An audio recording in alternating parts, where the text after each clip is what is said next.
Hi, everyone. Welcome back to Digging Through Dominoes. I'm your host, Teri Anderson. And in this podcast, we try to look through the dominoes of our past so we can change the game of our future. Today, first of all, I want to ask you to excuse my voice. And this was why last week's podcast episode was missing. I had no voice. It's coming back. We hope. I came across an article, 7 Stages of Healing from Emotional Abuse, and it is by Barry Davenport on Live, Bold, and Bloom. It caught my eye because yesterday I had a session with my psychiatrist. Tomorrow, I will be having a session with my psychologist. The last couple of weeks have been pretty difficult for me personally, and I haven't really been sure what's going on. I've been numb, emotionally numb. I've been emotionally numb for quite some time. But even more so now, my sleep schedule is just really off. I'm off. And I'm thinking, what the heck is going on with me? Is it normal depression? Is it isolation, which I do tend to do? I tend to self-isolate. Is it feeling rejection? What exactly is it? Is this podcast in some way making me relive the events of my past with my parents and extended family and putting me back into that I'm not good enough phase? I don't know. I think it's all of that. I really think it's all of that. And there have been a couple of other things that have happened in the last several months that have made me reevaluate. I thought I was making great progress, but these two things with two separate people have made me reevaluate my self-worth, my progress, and once again, if I'm good enough for my own family. I guess there have been 3 people that have made me feel that way. I have to tell you, I've been estranged from most of my family for years, with good reason. I really think when I began to break in 2008, maybe before then I was showing some signs, but 2008 was really when I hit the bottom and I started just spiraling out of control. A couple of family members, my mother's siblings, noticed some things. They didn't know what was going on behind the scenes. They didn't ask me what was going on behind the scenes. Not that I could tell them anything because I didn't know really what was going on behind the scenes. But we all made mistakes. And I was speaking with one of my aunts and that I've been in contact with on and off probably for the last year. And she's one of the people that had, besides my grandmother, they had one of the biggest positive influences on my life. We've been talking back and forth, and I know she's talking there's another family member that's talking smack, and I know a lot of you guys can relate to that. And this family member is projecting. They are not in a good situation, and they're projecting. And they're projecting their feelings all over me, all over all sorts of things, and it's not right. I feel like, and I've consciously put myself in this position of not fighting back, trying not to defend myself, because what is that? That's just going to put me in the arena of throwing mud and adding fuel to the fire. So I'm not going to do that. But it's very frustrating when I see these people that have known me since birth and known everything I've gone through, listening to garbage even though they're watching my podcast, they listen to my YouTube,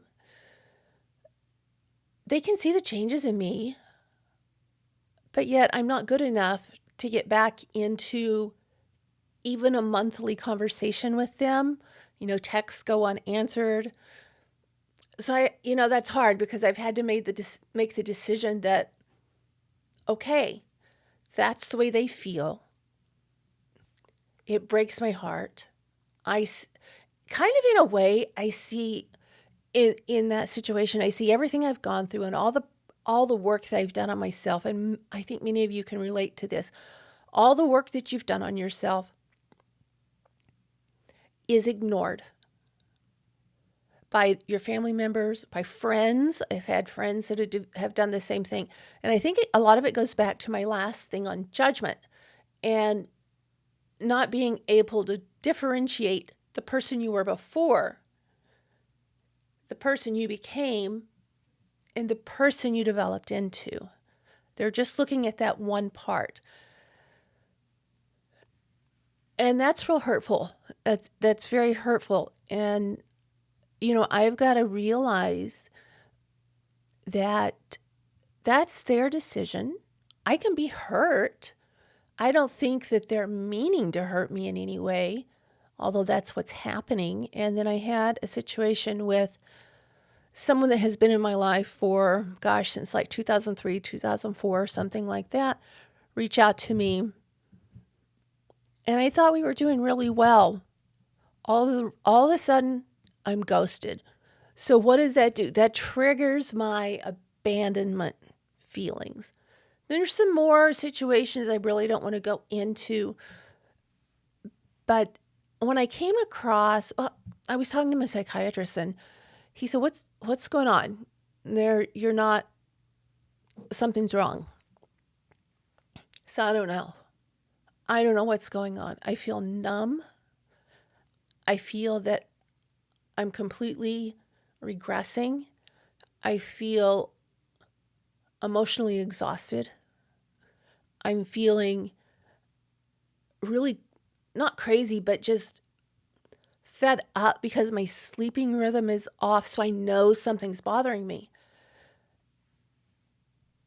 We talked about, is it the podcast? And he didn't think that it could be the podcast, although it would stir up some memories and some feelings, which would be good because that means I get to open those feelings, I get to open those boxes, and I get to really look at them again.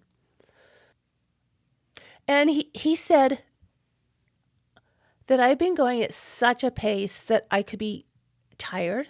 I'm emotionally tired. I'm having to really sort of learn how to re-enter society, especially with, since the pandemic and everything, I've been completely isolated. I have a condition that does not allow me to wear a mask. So I've been home for 2 years doing nothing. And that can all be playing in a role in what's happening. This is how bad it got. I have not been sleeping. And I've got, my Apple Watch on. I monitor my sleep.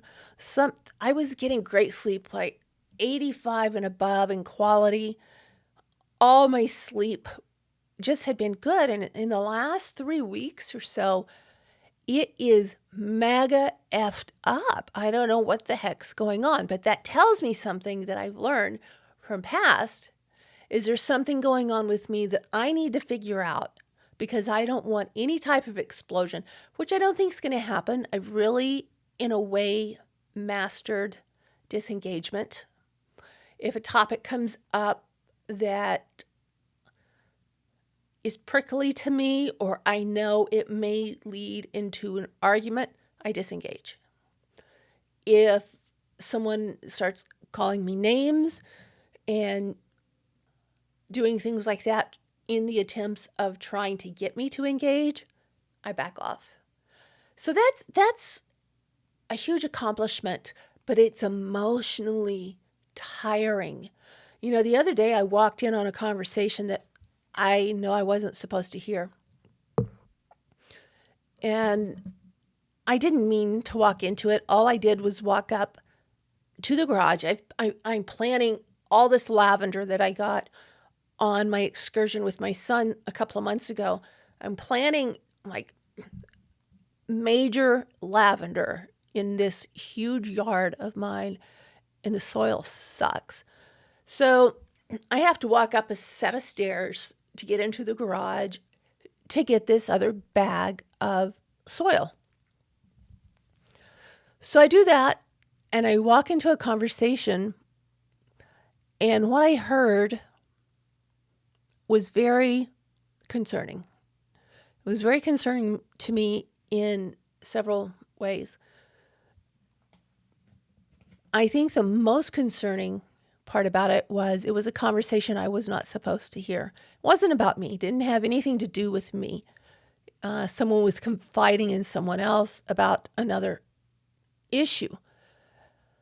And that hurt. That stung. And it took me a little while to ask one of the participants, hey, was anyone ever going to tell me about this? What's going on? What's the status? Why wasn't I informed? And I was given an explanation that I think was truthful but veiled. And that's kind of hard to deal with, but I'm learning to do it. I didn't demand answers. I just asked what was going on. This is what's going on. Now I see that there's a situation where I need to pull back, and I need to pull the reins in, look the other way, be there when appropriate, but sort of stay out of the way of what's happening. It doesn't make it any less hurtful, but it does give me, I do have the tools now to be able not to be really reactive, to ask a question and see where it leads. And if it leads one way, great. If it leads the other way, I have the tools to use so I don't get crushed in the process. And that's been a hard thing. I haven't had those tools before. So I'm looking up this, and the name of the article is 7 Stages of Healing from Emotional Abuse. Okay, first of all, I want to make it very clear. I am not specifically speaking of anyone. Everyone knows I came from a emotionally neglectful childhood. My ACEs score was 9 out of 10, which is pretty high and is a pretty good indicator of c-ptsd and that childhood piece. And I think it would have been higher had I not had several people in my life from the time I was an infant to make me realize that there was love, that there was a part of me that was okay, but they left me.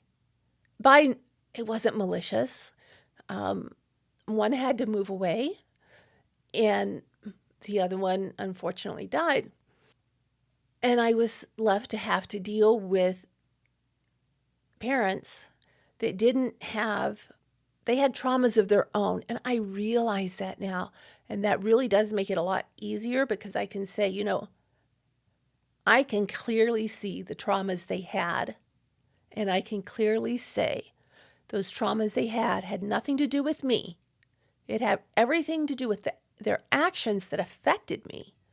But it wasn't mean or malicious or any of that on their part toward me.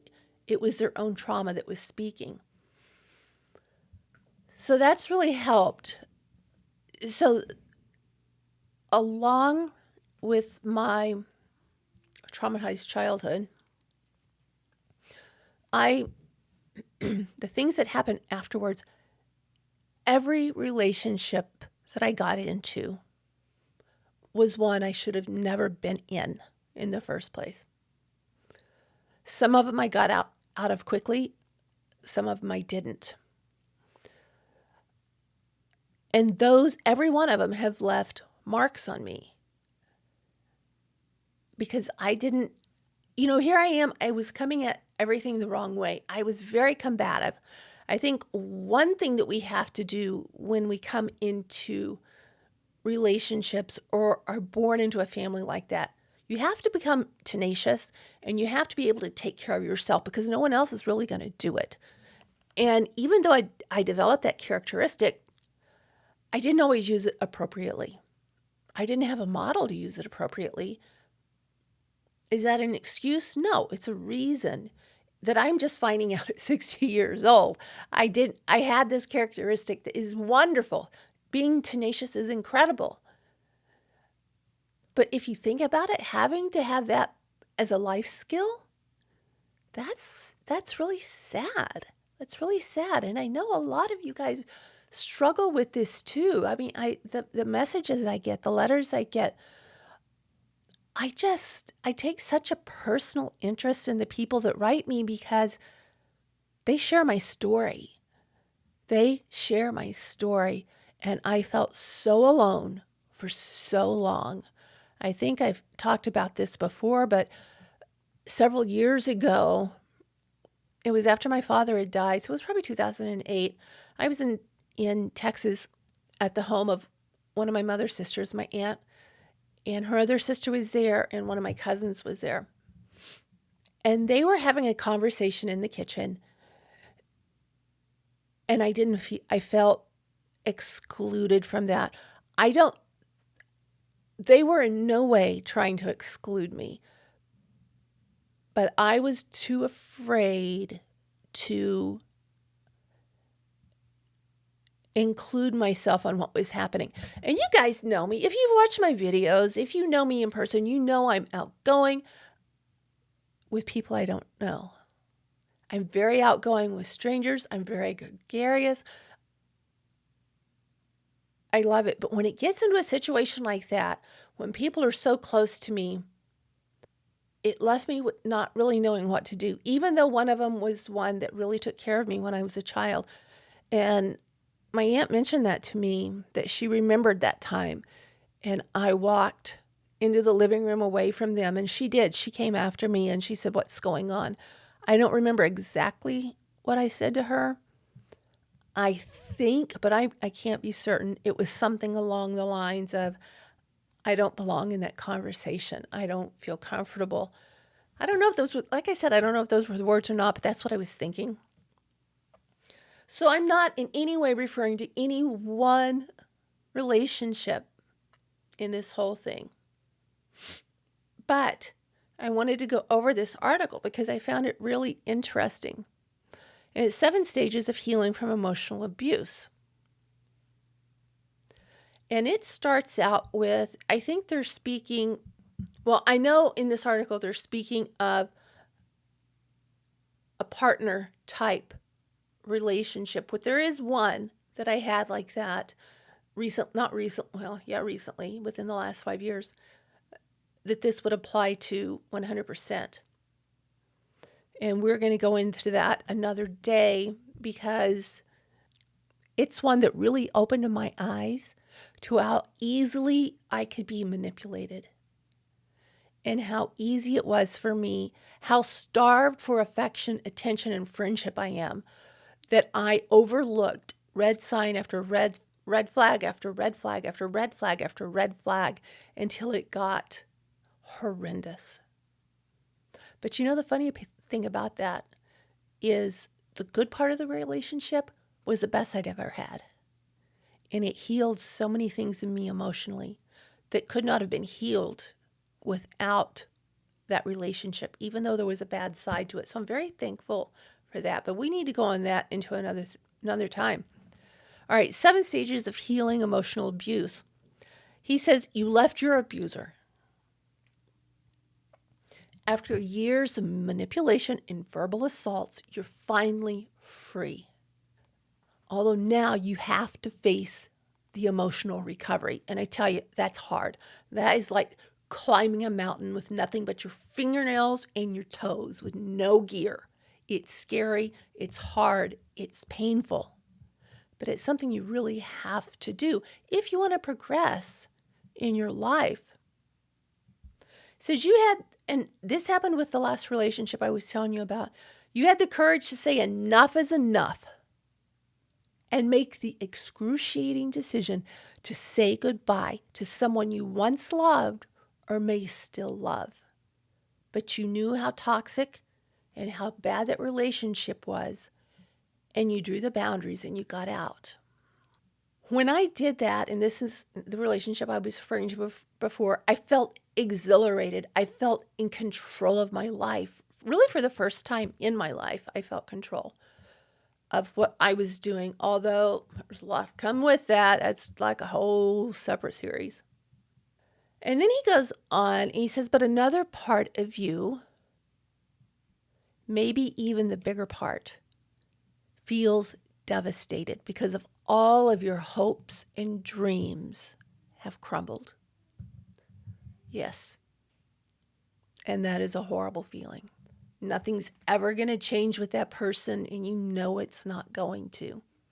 That is a horrible feeling, and it's something I carry with me today. Although I know things are final, they're sealed, they're done, and I am left with the box of that relationship because this person died several months ago, actually on my brother's birthday, so it's never going to be hard to forget, of 2021. And I was devastated, and that blew me away because there were like two sides of this relationship. One, I knew everything good and wonderful and the Wizard of Oz, and the other part I don't remember because of other situations. And he goes on to say how maybe you're beating yourself up for even getting into that relationship and not seeing the red flags. Yes, I can say that about every relationship I have had in my life. That has been a close relationship and not one at arm's length. I can say that about every one of them. You know, you have so many emotions, so many thoughts, so many feelings that are swirling around, and you don't know if what you did was right. You don't know what you did is wrong because you really don't have any self-value. You have no self-worth. You haven't gotten to that part yet. Or maybe you have a little bit because you made that decision to get out, but you still have a really long way to go. And it's hard to dig through those blocks to find out who you are. I thought I knew who I was, and it was who I thought I was. No one, they were attracted to it in the beginning, but then it became too overwhelming for them. Because like I said, I'm very outgoing with strangers. I feel very comfortable with strangers, which I think says a lot about my problems with intimacy. And I'll talk to them about anything. I mean, my gosh, that's what I did forever in motorcycle rallies. I was ambassador because I could make people feel welcome. I could make them feel comfortable. And I had no problem with that. But when it comes to really close one-on-one relationships, I'm done with them. Everyone in my life is at arm's length, except for one person. Everyone is at arm's length. And this that I'm going to read right now really sums up every relationship I've had. Thanks, Mom and Dad, although they didn't mean to. I think if they could see, and if we had my dad and I had the opportunity to really talk about a lot of things, but my mother and I never had that situation. I really don't know if she could have handled it, and I wouldn't want to put that on her. But because of the way I was brought up, I was conditioned to feel less than all the time. This guy's going on to say whatever triggered you to finally leave the abuser. It's the word he's using. I prefer manipulator, abuser, to a neglectful narcissist. You know, it goes on and on.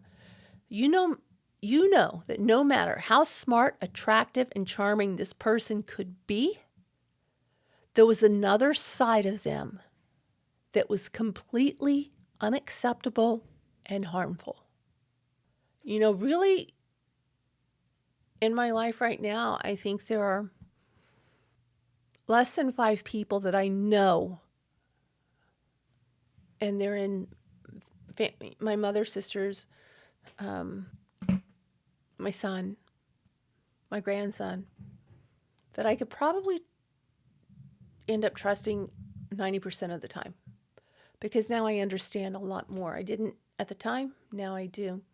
You finally have realized that you don't deserve people that are constantly criticizing you, telling you how to do something, micromanaging you, calling you names, and threatening to leave you constantly. You don't deserve people who try to control your every thought and action. You don't deserve people that try to make you feel like you're crazy and doubt the things that you say. You don't deserve people that do the hurtful things that the other person in this relationship did on a constant basis. You don't deserve people, or I should say, they don't deserve you if you know you are not their priority. Every relationship, that pretty much covers it. So when you come out of this relationship, things are so crazy. They're so upside down. You still have that feeling inside, or I did, of being controlled, manipulated. As a matter of fact, yesterday, for the first time, I watched the original movie Gaslight. Oh my gosh. Oh my gosh. If you have not watched it, watch it. To think of the times that someone has gaslighted me and I didn't realize what was going on, that in itself made me feel crazy and very incompetent to even be here. But when you come out, you're going to have all of these mixed feelings. And I did. And one of the things is because you've spent so many years protecting your feelings, going numb, disengaging, it's hard to get that back. That sort of takes over your body in not a healthy way. There is a very healthy way to disengage from situations, to be non-reactive, but that's different than being numb. And that's one of the things I spoke with my doctor about, is I was beginning to feel numb again. And I wasn't really sure what it was. And a lot of times you may feel like you're an observer in what's going on and not a participant. And I have felt that way, that I removed myself from a lot of situations. And so I do just watch what's going on. And that's sort of what happened when I was at my aunt's house and I removed myself, because I didn't feel like I was a participant. I felt like I was more than like an observer.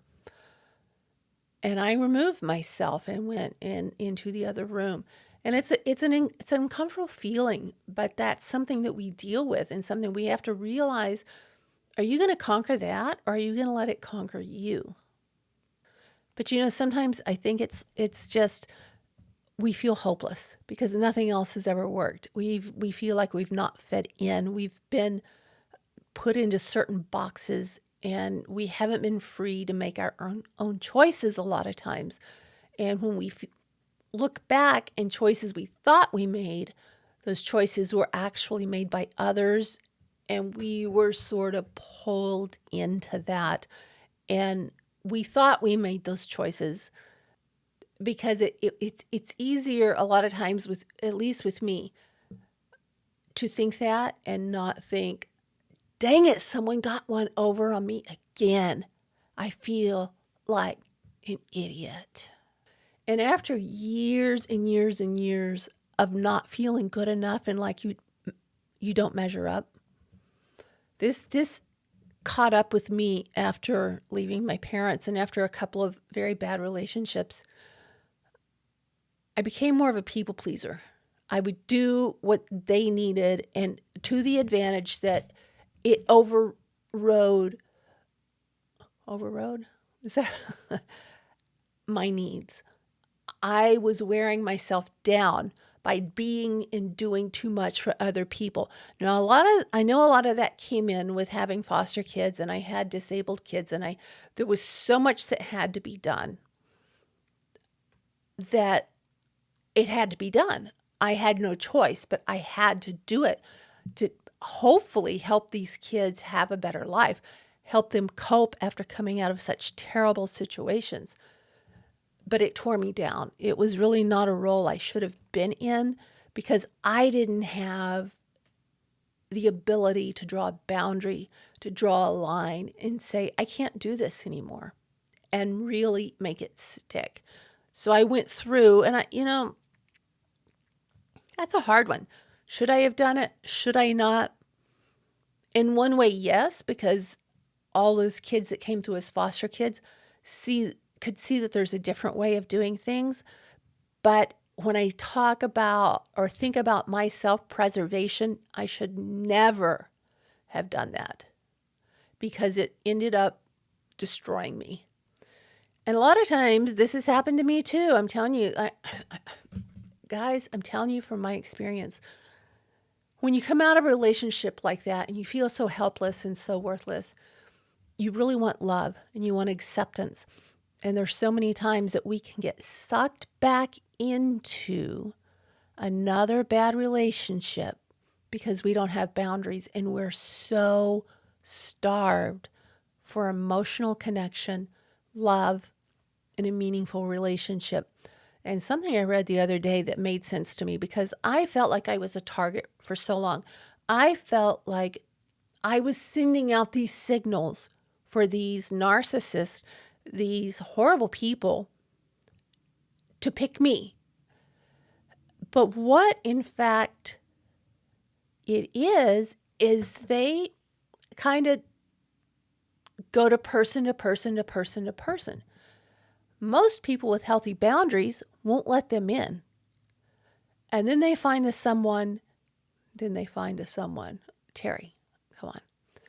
Then they get to a person who needs or thinks they need what this person has to offer. Zoom. They zero in on you. So you're not really being a victim. You're not being a target. You just need something, and they've gone to all these other people who've rebuffed them, and then they come to you, and you really need that from whether it's your childhood or past relationships, and they're like, okay, I've got me some supply going here. This is pretty cool. Until you find out about them, you throw them out of your house, throw them out of your life, and then you feel like an idiot again. At least, I did, and I went through this time of thinking, why are these people, why am I always in a bad relationship? Why am I always in a situation where people don't value me as much as other people in their lives? Here I am supposed to be the wife. I'm supposed to be the best friend. I'm supposed to be whatever. But I have never been put on that top rung with other people.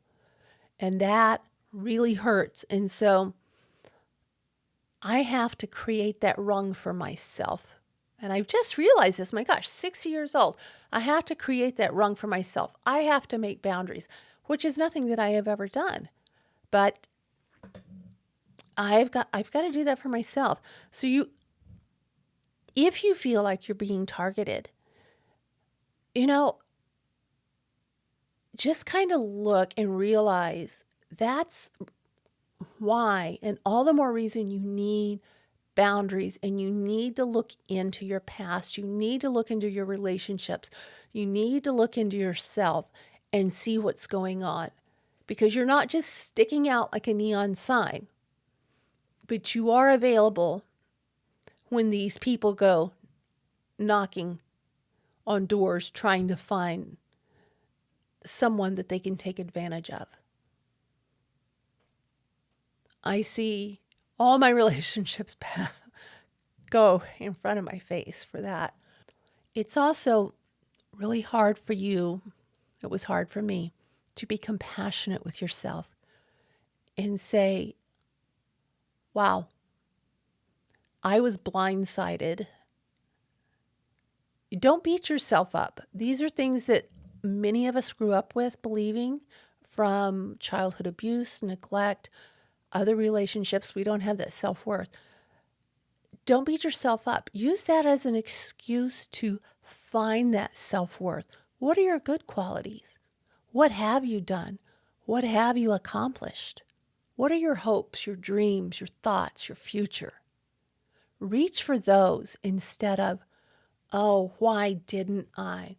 How could I not see that? I'm such an idiot. I can't believe this happened to me again. Try not to do that. Try to look at the good qualities, analyze it. Everyone says, look at the silver lining.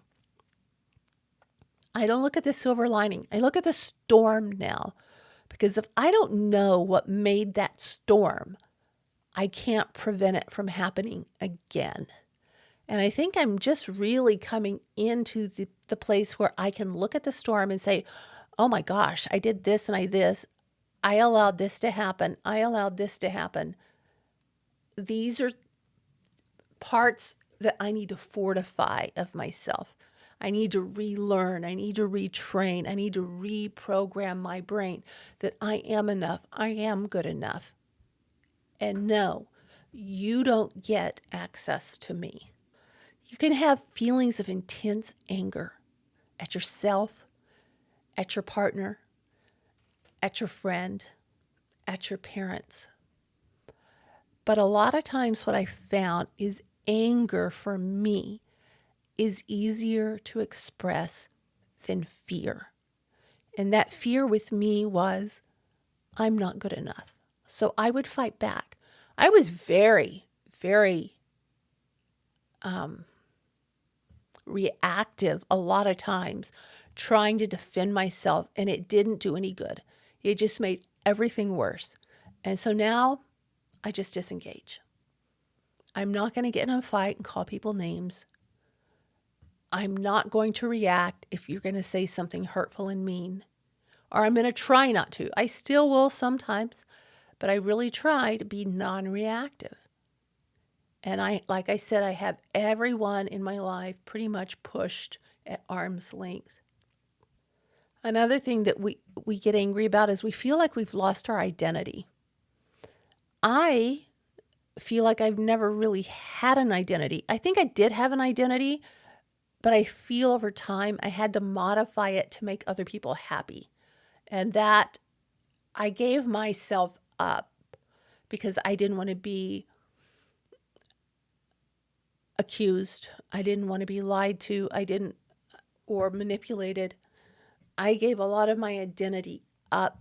People would laugh because they were not on my level of identity. People would call me too flirty, when in fact, I'm just friendly with a lot of strangers. That sounds bad.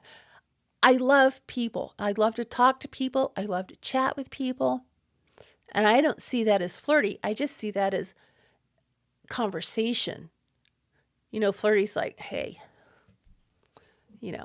my phone number's, you like this lipstick I have on? I didn't ever do any of that. I just was like, hey, dude, I love your Harley shirt. Where'd you get that? One, it's giving me that social interaction that I never got. And another, it's making someone else feel important. And to me, that's important. You can feel very anxious and very depressed. That's very normal. This one is where I am. I've lost my trust. And at this point in my life, I can say today, at this time, I don't ever want to get in another relationship. I'm afraid. I still think there are people that are too good for me, and I wouldn't want to bring them down.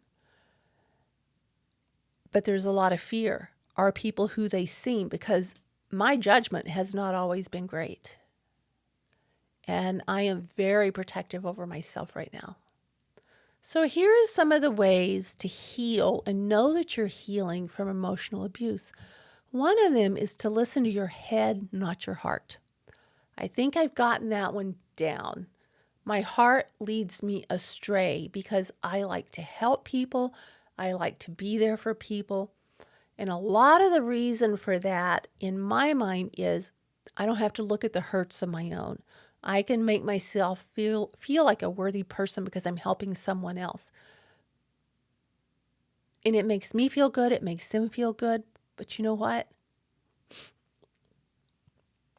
If I listen to my head, which I've begun doing now, I used to say, call me anytime for anything, anywhere. And I'd give my phone number out. I'd do whatever. And then I would regret it because I would be just totally taken advantage of. I stopped short of that now. I've become very conscious that that's a flaw in me. And I have stopped that. It still is like wired into me to want to do that. But now that I see that that's how I have helped myself destruct in the past, I try not to do that in all situations. You've got to judge them. And like I said, use your head, not your heart. A lot of times when we come out of these situations, you're going to feel emotionally frozen, emotionally stuck. You have to allow yourself to grieve and realize that there was a loss in your life. And the only way to get to emotional healing is to grieve. And that's something I learned when my mother died. I didn't get the chance to grieve her death, to mourn her death, because we jumped in, my brothers and I, immediately to take care of our dad. And then when my dad died, it hit me bad. And I think that was another big contributing factor to my decline was losing both parents at once because I didn't grieve for my mom. I wanted to put it out of my mind. The way she died was horrifying, and I didn't want to think about it. But I had no choice but to face it when my dad died, and I felt like a kite whose string had been cut, and I had no foundation. I had no one to turn to. My parents did a pretty good job with, I took on their feelings regarding my mother's family when I should not have, because I had not witnessed any of that at that time. And that was a mistake on my part. I wish I could do it over again, but I can't. All I can do is say, you know what? I did the wrong thing. I apologize. I can see it now. And I have to leave it with them. It's up to them, whether they come or go. That's up to them. That's not in my ballpark. It's not in my best. It's not in my well-being. It's not the best for me to chase after something that doesn't want to come back. I'm worth more than that. I'm worth more than that. My love can still be there, but if it's not going to be reciprocated, I know it's okay to love and know that I'm worth more than trying to beg for crumbs. Another way is working your anger through in constructive ways. Now, before with my anger, I would just yell and scream and throw a fit.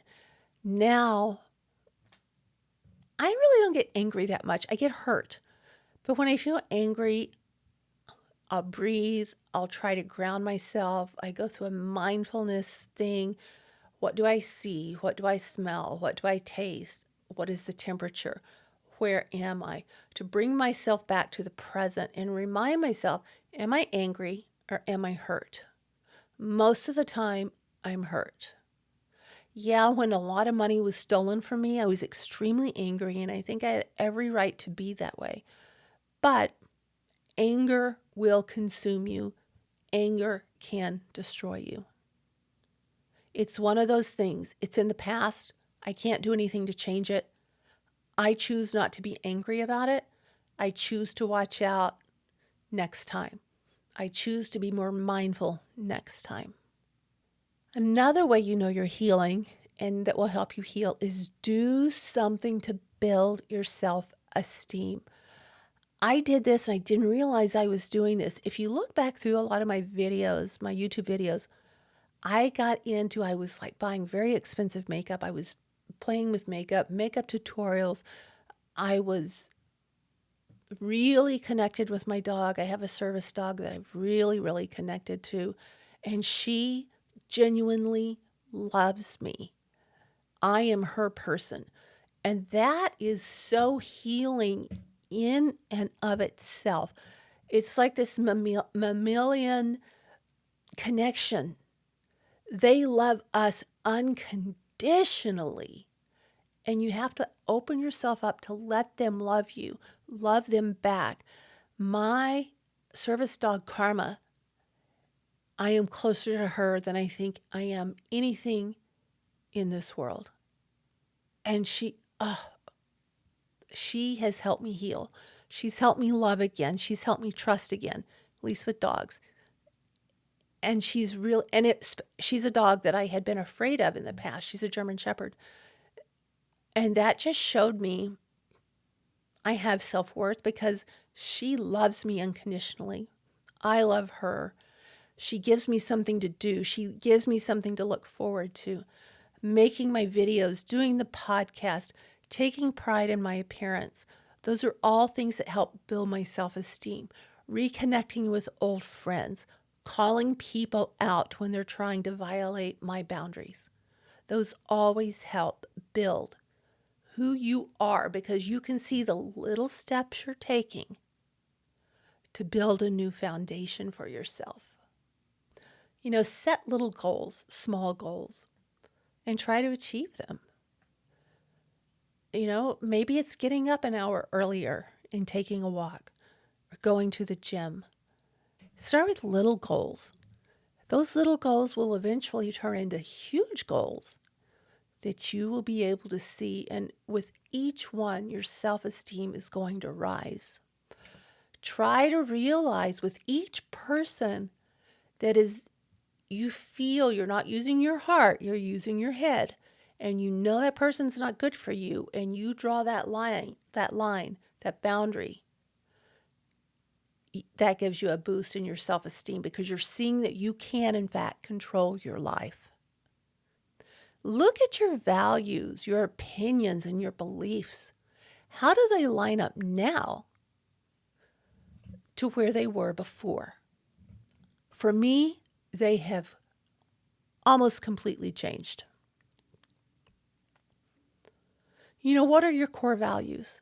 For a long time, I thought I knew what mine were, and mine were very strict and very much in a box. And I realized that was a self-protective mechanism. I don't have to be in that box. There's a lot of things that need help that are outside that box I put around myself. I don't have to get emotionally attached to these things. One thing that I really love to do is go to watch a lot of my musician friends perform and take pictures and just work on my art of photography. That I love. And I love giving the finished product to them and saying, this is for you. It gave me, it did a lot for me, and hopefully it'll make them smile. What's your philosophy about money, raising kids, which is out of my life right now? Where you live.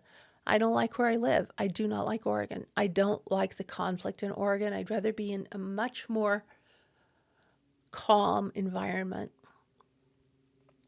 What are your political opinions? I tell you, my political opinions have changed so much in the last 10 years.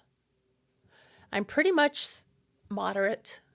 A lot of things I'm independent on. But when I allowed myself to step out of the party box and see things on both sides, I found a lot more compassion in myself and for myself. I wasn't living by someone else's guidelines. I was actually doing this for myself. I think a lot of watching my son be homeless and the way he died had a huge impact on me in that area. Figure out if your TV has been controlled and you haven't been able to watch the TV that you want to watch, what do you want to watch? I've quit watching the news because that's just been too negative for me. There's a couple of shows that I like to watch, and if no one wants to watch them with me, I'll watch them by myself. Before I was just, whatever you want to do, because I know that my say wouldn't be taken. It would be, oh, this is a horrible movie. I can't believe they have all this stuff in this. I can't watch it. And I'm like, okay, well, if you can't watch it, I'm going to watch it then in the bedroom or when you're not here. Where do you like to eat? Who do you like to socialize with? These are all things of trying to figure out what your identity is. Who are you? In a nutshell, who are you really? Look at those, examine them, and find out who that person is that's been in that shell for so many years. Try and treat depression and anxiety quickly. Realize that if you've been in situations where you've been not top priority and you don't feel worthy, you're going to have a lot of physical symptoms. You're going to have a lot of anxiety. You can have health problems. You need to try and be aware. I've become very aware of my sleep patterns, how I'm feeling. I know the signs if I'm going into a depression or into a numbing phase, and I try to counteract them. It's been a long couple of weeks here for me emotionally, and I'm not really sure what tipped it off, but it has. I know it. I talked to both of my doctors about it. I'm trying to sort of even things out and trying to figure out what's happening. I'm going away this weekend. That's going to be great for me. It's going to get me out of the house. It's going to be a wonderful 2-3 day trip. I'm looking really forward to that. Another thing is if you decide to date again, don't just jump into it. And don't jump into dating someone that just got out of a relationship. Those are huge red flags, huge mistakes. You need to heal. You need time alone. You need to be able to be comfortable with yourself. I was never comfortable with myself. I hated being alone because that person was someone that wasn't accepted by their parents. And that took me a long time. I love being alone now. I can see a life by myself. I know where I'd like to live. I know what I'd like to do. And that is a huge beginning of learning who you are and recognizing your feelings that have been stuffed down for so many years. Another thing you want to do is examine your behavior and your reaction in past relationships and see where you've gone wrong and see if there's some things that you've done right. I know as much as some of you may want to be in a relationship, make sure it's a relationship that's right for you and it's not reactionary just to be in a relationship. Like I said, for me, I don't think that's ever going to happen again. Besides not jumping into a relationship, I guess the reasons for not jumping into a relationship are twofold. When you first get out of a toxic relationship, not only do you want to find the right person to be with, you want to make sure you are the right person to be with. And the only way to do that is to try and heal. I recommend Pete Walker's book from Complex PTSD from Surviving to Thriving. I recommend Rick Johnson's books, Beverly, Engel, Bessel, Kolk. All of these people have wonderful, wonderful things and have been through the stages. They know what they're talking about. They've helped me tremendously, and I know that they can help you. But when you if you do want to get into a new relationship, you don't want to get into it and realize, oh my gosh, this is the same thing that I just left. I have not healed enough to recognize the signs. So that's really why you want to take your time. Find out who you are first. Make sure that you can recognize and you know the signs of a healthy relationship. Also, make sure you're thinking with your head and not your heart. My head says, I need more time to heal and recovery. My head says, that person just jumped out of another relationship. Listen to your head, not your heart. Examine your behaviors and your reactions in your past relationships in those the relationships that you've been in with? Where did things go wrong? Where were you blindsided? Where did you blindside? How did you react? How were you treated? Were you called names? Were you lifted up? Did you lift up? Did you call names? You've got to figure out the ground. Guys, abuse is a hard thing to get away from and to learn to live without, especially if you've experienced since you were a child. It's difficult to find that ground. Even though I've lost everything, I am so thankful I broke. Had I not broken and gone down the horrible paths I went down, I couldn't be the person I am today. No matter where you are in the healing process, congratulate yourself because you know you're healing. You're looking, you're examining, you're trying to find out what went wrong and what went right. You're trying to find out who you are, who you want to be, how to draw your boundaries. You are a new person. Do not let the past confine you. Let it teach you, but don't let it confine you. That's a hard thing I'm having trouble with right now. I do not want a new relationship because, one, I still feel I'm not good enough. And two, I am scared crapless of going through things I've gone through before. Allow yourself plenty of time to deal with and unopen all that baggage, all of the boxes of the past when you're ready.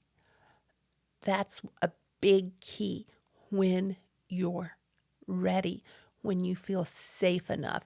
That's another way I think you can tell that you're healing is when you're safe enough to open that box. I wasn't safe enough to open the box with my parents or even touch my toes in it until a couple of years ago. And I am so glad I did. I know my parents had traumas of their own. And that really helps me realize they weren't targeting me. You know, I'm 60 years old. My parents were born in 1938 and 1941. Even if they had had access to the therapy that we have today, it would have been a huge stigma in their life to reach out for it. So understanding all of this makes me much more compassionate with my parents, with my aunts, with people that didn't have the resources that we have today. It doesn't mean what happened was right or wrong. It means they were traumatized and had no idea how to get out of it. And sometimes I wonder if that's one of the reasons a couple of family members are like hesitant with me, because I think I may represent trauma in their life that has not been uncovered, because I'm speaking so freely and so openly about a lot of things. I know that it must bring emotions up for them, and they need to heal from those as well. But allow yourself plenty of time. Download the books you can download. Buy the books you can buy. And I'll list some in the show notes that have helped me tremendously to realize these things. Find a good therapist that you can match with. There is no stigma in finding a therapist. It's not a weakness. It's a strength. Stick with it. Get to know yourself. Protect yourself. Learn to draw boundaries. Learn when to say no. Learn to listen to your head, not your heart. I'm not saying be completely heartless and without compassion. Yes, compassion is needed, but for you, no one's ever protected you. You need to learn to protect yourself in ways you've never been protected. And a lot of these links I'm going to leave in the description box in the show notes below. These people, like I said, have been through it, and they have tremendous advice on how to heal, how to get to know yourself, how to recognize your trauma, things that you may not be aware of. And once you start digging through this, other memories may flash up. They have for me. And when they flash up, you can choose, do I want to deal with these right now or do I want to wait? Jot it down, look at it again in a week. But most of all, focus on yourself. Focus on healing. Don't jump into another relationship until you have a pretty good comprehension of who you are, what you want, what your why can I not speak? What your priorities are, where you want to go in life. If you have to even write them down, your political beliefs, your religious beliefs, your goals in life, the food you like, the movies you like, what's on your bucket list, that will give you a very tangible thing to look at, to look forward to. And it will just help you define more who you are. So if you come in contact with someone you may consider dating or getting into another relationship with, you have something to compare with and say, well, this is me. How do you feel about this? You may really dig this person. You may really be into them. But if they don't share your goals and your passions, I'm not saying 100%, but if they can't understand your desires for these things, that'll give you a big hint. This is not a person I need to be with. I wish you all the best. Thank you for joining in. Thank you for joining this podcast. I really appreciate you all, and I'll see you soon.